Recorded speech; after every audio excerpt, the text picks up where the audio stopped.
2 spoon போதும். Lion date syrup, இதுல iron, fibre, vitamins, நோய் எதிர்ப்பு சக்தி அதிகமா இருக்கு. Lion date syrup. ஒரு மகிழ்ச்சியான செய்தி.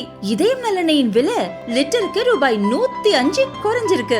செப்டம்பர் 2023ல 1 லிட்டர் இதயம் நல்லெண்ணெயின் அதிகபட்ச விலை ரூபாய் 503. ஆனா இப்ப 1 லிட்டர் இதயம் நல்லெண்ணெயின் விலை ரூபாய் 398 மட்டும்தான் தமிழ்நாட்டுல. அப்ப இனிமே எல்லாரும் இதயம் நல்லெண்ணெய் வாங்கலாம் இல்ல? திமுக அமைச்சர் பொன்முடி ஆபாசமாக பேசிய வீடியோ ஒன்று இப்போது இணையத்தை உலுக்கிக் கொண்டிருக்கிறது. அந்த வீடியோவில் விலை மாது பற்றிய ஒரு கதையை சொல்லி மிகவும் ஆபாசமான முறையில் பேசுகிறார். அது மட்டுமில்லாமல் இந்துக்கள் புனித சின்னமாக நெற்றியில் அணியும் பட்டை நாமத்தை மிகவும் ஆபாசமான விஷயங்களுடன் ஒப்பிட்டு பேசி அதிர்ச்சி கிளப்பியுள்ளார். அவரது பேச்சுக்கு இந்துக்கள், சமூக ஆர்வலர்கள், பாஜ, அதிமுக, நாம் தமிழர் உள்ளிட்ட கட்சியினர் கடும் எதிர்ப்பு தெரிவித்து வருகின்றனர். இப்படிப்பட்டவரா உயர்கல்வித்துறை அமைச்சராக இருந்தார் என்றும் கிழிக்கின்றனர். பொன்முடியை உடனே பதவியிலிருந்து தூக்க வேண்டும் என்றும் வலியுறுத்தி வருகின்றனர். இப்படி பேசும் நபரின் இரத்தத்தில் ஒவ்வொரு அணுவிலும் ஆபாசம், கேவலம், அருவருப்பு இருக்கிறது என்றுதான் பொருள். இவர் தமிழக அமைச்சராக இருப்பது சாபக்கேடு என்று பாஜ துணைத் தலைவர் நாராயணன் திருப்பதி வெளுத்து வாங்கியுள்ளார். தமிழகத்தினுடைய மூத்த அமைச்சர் என்று சொல்லப்படக்கூடிய ஒரு குற்றவாளி என்று தீர்ப்பளிக்கப்பட்டு இப்பொழுது நிலுவையில் இருக்கக்கூடிய ஒரு அமைச்சர், மூத்த அமைச்சர், இந்த தமிழகத்தினுடைய உயர்கல்வித்துறை அமைச்சராக பதவி வகித்த பொன்முடி என்கின்ற ஒரு மோசமான ஒரு நபர்.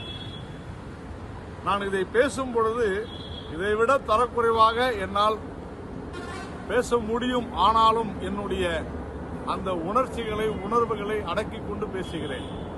நாகரீகம் வேண்டும் என்பதற்காக இப்படிப்பட்ட ஒரு கேவலமான, அற்பமான, தரம் தாழ்ந்த ஒரு நபரை இன்னும் அமைச்சராக தமிழகத்திலே வைத்திருப்பது என்பது வெட்கக்கேடான ஒரு நிலை. உண்மையிலேயே தமிழக பெண்கள் மீது மிக மோசமான அவதூறை அள்ளி வீசி இருக்கிறார் அமைச்சர் பொன்முடி. இன்னும் அவர் நீடிக்க வேண்டுமா? காம சுவை குறித்து ஒரு கூட்டத்திலே பேசும் பொழுது செய்வமா வைணவமா என்று கேட்டு, செய்வம் என்றால் படுத்துக்கொண்டு செய்வது, வைணவம் என்றால் நின்று கொண்டு என்றெல்லாம் மிக கேவலமாக ஒரு விலை மாதவன் வீட்டுக்கு ஒருவன் சென்றிருந்தான் என்று சொல்லி இதையெல்லாம் பேசியிருக்கிறார். நான் கேட்கிறேன், திமுகவிலே இருக்கக்கூடிய பெண்கள், குறிப்பாக திருமதி கனிமொழி அவர்களே, பெண்ணியம் பேசுகிறீர்களே, அமைச்சர் பொன்முடி குறித்து நீங்கள் விமர்சனம் செய்வீர்களா? தமிழகத்தில் இதைவிட மோசமாக யாராலும் பேச முடியுமா?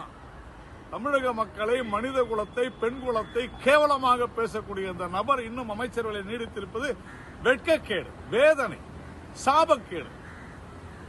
எல்லோருக்கும் எல்லாம் என்று சொல்லக்கூடிய முதலமைச்சர் மு.க.ஸ்டாலின் அவர்களே, இனிமேலும் அந்த அமைச்சரை நீங்கள் இந்த பதவியில நீட்டி வைத்திருக்க வேண்டுமா என்று நீங்களே உங்களை கேட்டுக்கொள்ளுங்கள். பொன்முடி அவர்களுடைய குடும்பத்திலே இருப்பவர்களுக்கு இது ஏற்புடையதாக இருக்கிறதா? அவருடைய குடும்பத்திலே பெண்கள் இல்லையா?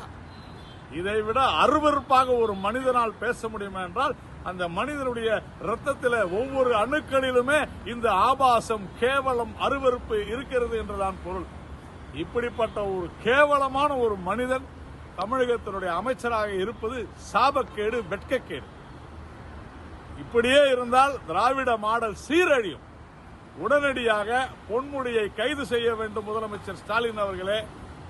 அவரை அமைச்சர் பதவியிலிருந்து நீக்க வேண்டும்.